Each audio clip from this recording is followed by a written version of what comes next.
I'm Congresswoman Terri Sewell, and I proudly represent Alabama's 7th Congressional District.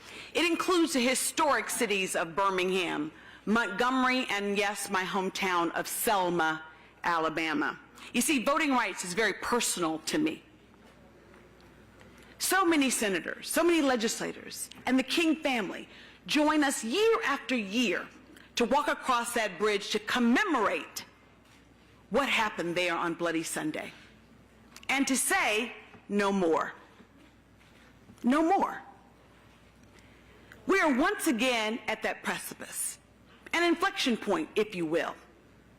While we no longer have to count how many marbles are in a jar or recite backwards the Declaration of Independence, today's modern-day voting suppression is no less pernicious. Long lines, purging of rolls. The list goes on and on.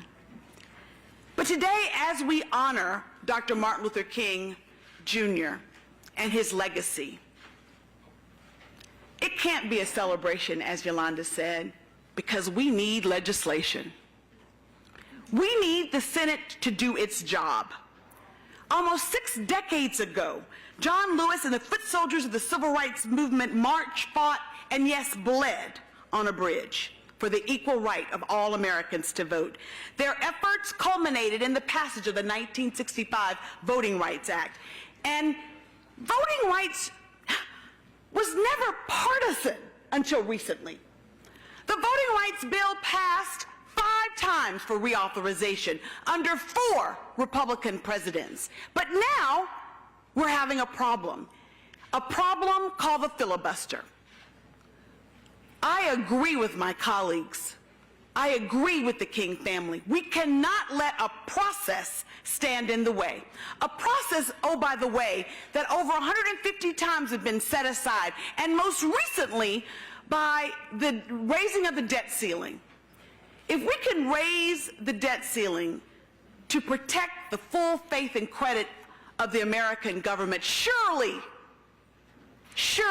we can pass the John Robert Voting Rights Advancement Act and the Freedom to Vote Act to protect our democracy. I know people are tired and frustrated, and we can be tired and we can be frustrated, but what we can't do is give up.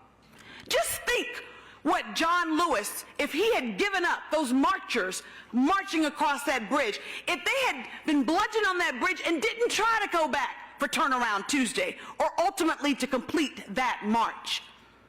They didn't give up. They didn't give out. Think of Rosa Parks on a bus. Had she not given up, what our lives would have been. It was because of her courage, because of her sacrifice, that we now have integration in interstate transportation and commerce. So I say, let us remember the words of Coretta Scott King. She was profound and prophetic when she said, "Struggle is a never-ending process. Freedom is never really won. You have to earn it and win it in each generation." So this is our mountain moment. Will we give up, give out, or will we keep pressing forward? We must keep pressing forward. I want to say in closing that it's never lost on me that I get to represent my home district, my hometown of Selma, Alabama.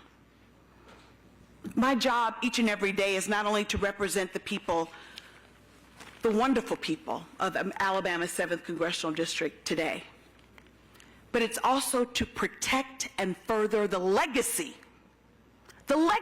of Selma, of Montgomery, of Birmingham.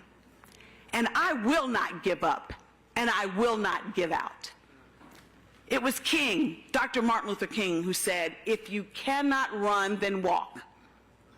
If you can't walk, then crawl." But we must keep moving forward. Let's move forward together and demand that the Senate pass the Freedom to Vote Act and the John Robert Lewis Advancement Act. Let's do it, and let's do it now. Thank you.